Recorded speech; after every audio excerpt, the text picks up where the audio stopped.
excited na akong makilala yung pamilya mo. Ako nga rin eh. Siguradong matutuwa si nanay at si tito na makilala ka. Hoy, hoy! Katulong ka dito, di ba? Anong karapatan mong umupo dyan? Napagkamalan akong katulong. Eh, ang yabang naman pala niyang manliligaw ng ate mo eh. Uy! Wag! Kung bihira, ba't mo ako binasa? Alam ko ang mahal ng damit ko!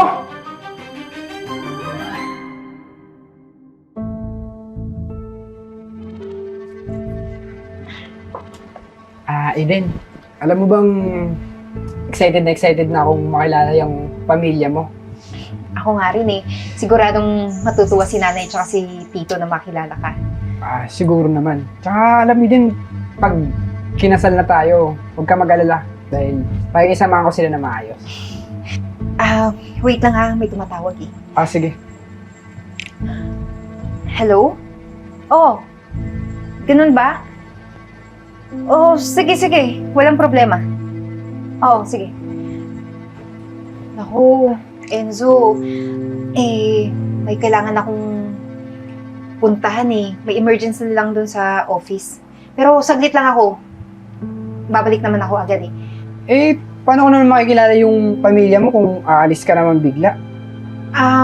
Hindi kasi alam naman ni nanay tsaka ni tito na pupunta tayo dito ngayon. So, pwede mo namang hintayin sila saglit. Tapos, pagkatapos ko dun sa opisina, babalik naman ako agad dito. Sige. Sige ha, mauna muna ako. Pasensya na talaga. Basta bumalik ka agad Oo naman.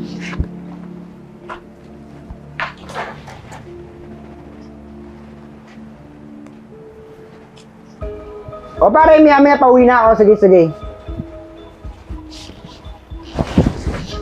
Hoy! Katulong ka dito, di ba? Anong karapatan mong umupo dyan? Tumayo ka nga!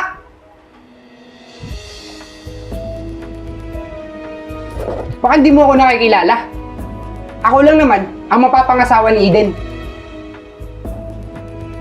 Ngayon alam mo na kung sino ako. Siguro naman, alam mo yung trabaho mo bilang katulong. Asikasuhin mo ako, pagluto mo ako, kuha mo ako na maiinom. Bilis! Sige po, sir. Kayo po pala ang mapapangasawa ni Ma'am Eden. Sige po, sir.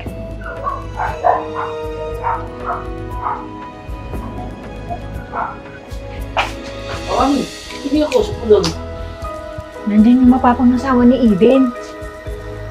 Ano nangyari? Nako, napakayabang. Kung ano-anong sinasabi sa akin, napakahambog. Inuutusan pa nga ako magtimpla daw ng maiinom. Ngayon gulay. Grabe naman ugali nun ah. Bakit? Nag-uusapan niya.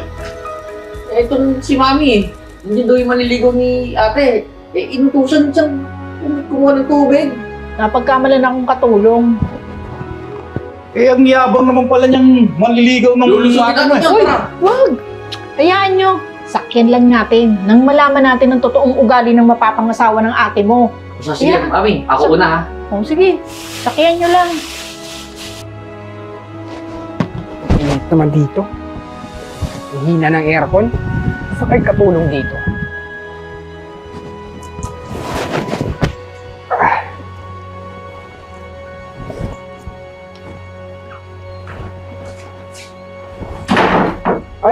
Bay. Saglit nga lang. Yes po. Ang init kasi. Baka pwedeng itapat mo sa akin yung electric fan. Saka magwawalis ka. Alam mo may darating akong bisita at importante yun. Kaya nga po nagwawalis ako para malinis po eh. Huwag ka na sumagot. Tutok mo sa akin yung electric fan. Naiinitan ako eh. Hindi mo ba ako kilala? Ako ang mapapangasawa ni Eden. At kapag nangyari yun, lahat ng yaman niya mapupunta sa akin. At hindi lang yun. Gagawin kitang alila. 24 oras ka magtatrabaho na walang pahinga.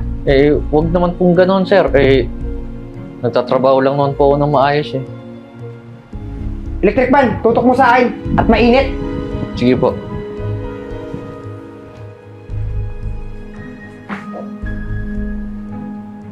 No, tagal pa ba yan? Nagugutom na ako. Hindi, madali na lang to. Confirm na. Tama nga ang hinala. Peperahan lang nung lalaki yun si ate. Sinasabi ko na nga ba eh. Ganun ba? Kaya mo, ako naman nasusubok dyan. Sige. Oy pare. Oo pare, konti na lang. Pabalik na rin si Eden. Sinabihan na ako kanina na babalik na siya agad eh. O sige pare. Sige na. Ano ba? Di ka tumitingin sa dinadaanan mo ah. Ano ka ba dito? Pasensya na sir, ako yung hardinero nila. Hardinero ka lang pala eh. Sa susunod, kilalanin mo sinong binabangga mo ah. Alam ba ako yung mapapangasawa ng amo mo? At kapag nangyari yun, magdidilig ka ng buong village. At hindi lang yun. Dahil mapupunta sa akin ang lahat ng karapatan niya sa negosyo. Matakot ka sa akin ha.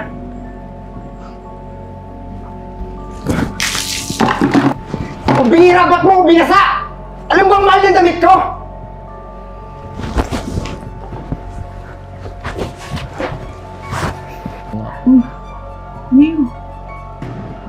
Si Tito! Tara, punta natin. Tandaan mo to ah! Hindi pa ako tapos sa'yo. Pagbabayaran mo to. At kayong dalawa, ang tinitingin nyo, wala niyo akong tissue! Ganun. Ayaw niyo makinig. Sige, munda kayo dahil pahihirapan ko kayo. Ano nangyayari dito, ha? Ba't kayo nakakagulo? Eh, Eden, itong hardinero mo, binangga na nga ako, binusan pa ako ng tubig. Tapos itong dalawang to, pinagtutulungan ako. Di ba makakatulong mo to? Eden, sabihin mo nga sa kanya kung sino kami. Hoy, nanay ko yan. Tito ko to at kapatid ko yan. Sila yung sinasabi mong katulong? Ikaw, Enzo, sumusobra ka na, no? Tama na yung pagiging mayabang mo. Alam ko na yung plano mo, pati ang ugali mo. Kaya nga nagsama ako ng pulis eh, para ipadampot ka. Matagal mo na ako ninanakawan. Pati yung mga kaopisina ko, niyayabangan mo. Tinatakot mo para magkapera. Teka lang, Eden. Pwede natin pag-usapan to. Huwag mo naman ako ipakulong. Tapos na, Enzo. Tama na. Maghiwalay na tayo. Officer! Officer! Damputin niyo yung lalaking yan. Hoy, ikaw! Sumama ka sa akin sa presinto. Ang tagal ka na namin hinahanap. Ang dami mo ng kaso, patong-patong na yung kaso mo. Ang dami mo ng nilokong tao. Halika dito. Tara, sumama ka. Sir, kaya lang po, sir! Yan ang bago. Sir! Sir, magpapaliwanag ako, sir! Kaya sa susunod, kikilalanin mo munang mabuti yung iaakyat mo dito. Hindi yung ganyan ang ugali. Okay na yun. Kaya nga eh. Kundi nga lang ako pinigilan dito yung mami kanina, baka natamaan pa sa akin yung lalaking yun eh. Ang tapang eh, ano? Tama na. Okay na yun. At least, diba? Ayun na. Makukulong na siya. O sa sige, mag-ain na muna ako. Gutom na ako. Nakaka-high blood eh. Halika, tulungan kita. Tara! Sige, Tito. Bigyan mo muna yan to.